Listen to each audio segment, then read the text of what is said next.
ಶಿವಕುಮಾರ್ ಅವರ ಹೇಳಿಕೆ ಬಹಳಷ್ಟು ಚರ್ಚೆ ಆಗ್ತಾ ಇದೆ. 4% ಮೀಸಲಾತಿ ವಿಚಾರಕ್ಕೆ ಸಂಬಂಧಪಟ್ಟಂತೆ ಅವರೊಂದು ಮಾತನಾಡಿದ್ದಾರೆ.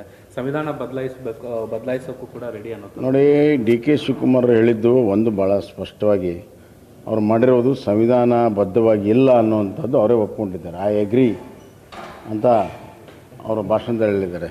ಸೊ ಸಂವಿಧಾನ ವಿರುದ್ಧ ಒಂದು ಕಾನೂನು ಮಾಡಿದರೆ ಈ ಸರ್ಕಾರ ಸಂವಿಧಾನ ವಿರೋಧಿ ಅಂತ ಹೇಳಿದ್ರೆ ಮತ್ತೆ ಇನ್ನೇನು ಹೇಳೋಕ್ಕೆ ಸಾಧ್ಯ? ಇದು ಒಂದೇ ಅಲ್ಲ, ಹಲವಾರು ಆಜ್ಞೆಗಳು ಇವತ್ತು ಸಂವಿಧಾನದ ವಿರುದ್ಧ ಇವರು ಕೆಲಸ ಮಾಡ್ತಾ ಇದ್ದಾರೆ. ಸಂವಿಧಾನ ವಿರೋಧಿ ಸರ್ಕಾರ ಕರ್ನಾಟಕದಲ್ಲಿದೆ. ಇಂಥ ಸರ್ಕಾರ ಮುಂದೆ ಆಳೋದಕ್ಕೆ ಯಾವುದೇ ನೈತಿಕ ಹಕ್ಕಲ್ಲ. ಇಡೀ ಸರ್ಕಾರವೇ ರಾಜೀನಾಮೆ ಕೊಡಬೇಕು. ಒಂದನೇದು. ಎರಡನೇದಾಗಿ, ಈಗಾಗಲೇ ಆಂಧ್ರ ಪ್ರದೇಶ ಮತ್ತು ವೆಸ್ಟ್ ಬೆಂಗಾಲ್ ಹಲವಾರು ರಾಜ್ಯಗಳ ವಿಚಾರದಲ್ಲಿ ಸುಪ್ರೀಂ ಕೋರ್ಟ್ ಭಾಳ ಸ್ಪಷ್ಟವಾಗಿ ಹೇಳಿದೆ, ಸಂವಿಧಾನದಲ್ಲಿ ಅವಕಾಶ ಇಲ್ಲ ರಿಲಿಜಿಯಸ್ ರಿಸರ್ವೇಷನ್ ಅಂತ. ಆದಾಗ್ಯೂ ಕೂಡ ಇವರು ತರ್ತಾರೆ ಅಂದರೆ ಅದು ಎಲ್ಲಿಲ್ಲದ ಕಾಂಟ್ರಾಕ್ಟಲ್ಲಿ ತರ್ತಾ ಇದ್ದಾರೆ. ಅಂದರೆ ಯಾವುದಾದ್ರೂ ನಂಗೆ ತೋರಿಸ್ಬಿಡ್ರಿ ನೀವು ಸಂವಿಧಾನದಲ್ಲಿ ಕಾಂಟ್ರಾಕ್ಟ್ ಕೊಡೋದ್ರಲ್ಲಿ ರಿಸರ್ವೇಷನ್ ಇದೆ.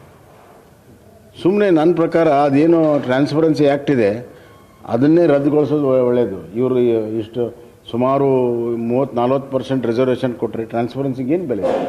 ಅದು ಹೋಗಲಿ. ರಾಹುಲ್ ಗಾಂಧಿ ಯಾವಾಗಲೂ ಸಂವಿಧಾನವನ್ನು ಹಿಡ್ಕೊಂಡು ತೋರಿಸ್ತಾ ಇರ್ತಿದ್ರು.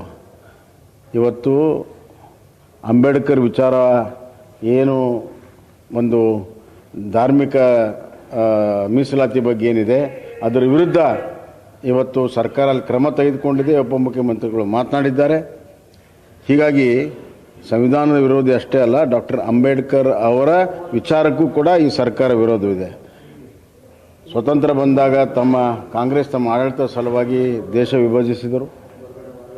ಶಾಬಾನು ಕೇಸ್ ಬಂದಾಗ ಕುರ್ಚಿ ಉಳಿಸ್ಕೊಳ್ಳಲು ಕಾನೂನನ್ನೇ ಬದಲಾವಣೆ ಮಾಡಿದರು. ಈಗ ಸಂವಿಧಾನ ಬದಲಾವಣೆ ಮಾಡ್ತಾ ಇದ್ದಾರೆ. ಇವ್ರಿಗೆ ಯಾವುದೇ ರೀತಿಯ ನೈತಿಕ ಹಕ್ಕಿಲ್ಲ. ಇನ್ಮೇಲೆ ರಾಹುಲ್ ಗಾಂಧಿಯವರು ಸಂವಿಧಾನವನ್ನು ಹಿಡ್ಕೊಳ್ಳುವಂಥ ತೋರಿಸುವಂಥ ಯಾವುದೇ ನೈತಿಕ ಅಧಿಕಾರ ಕೂಡ ಇಲ್ಲ. ಈ ಸರ್ಕಾರ ಕೂಡಲೇ ರಾಜೀನಾಮೆ ಕೊಡಬೇಕು ಅಂತ ಕೇಳಿ.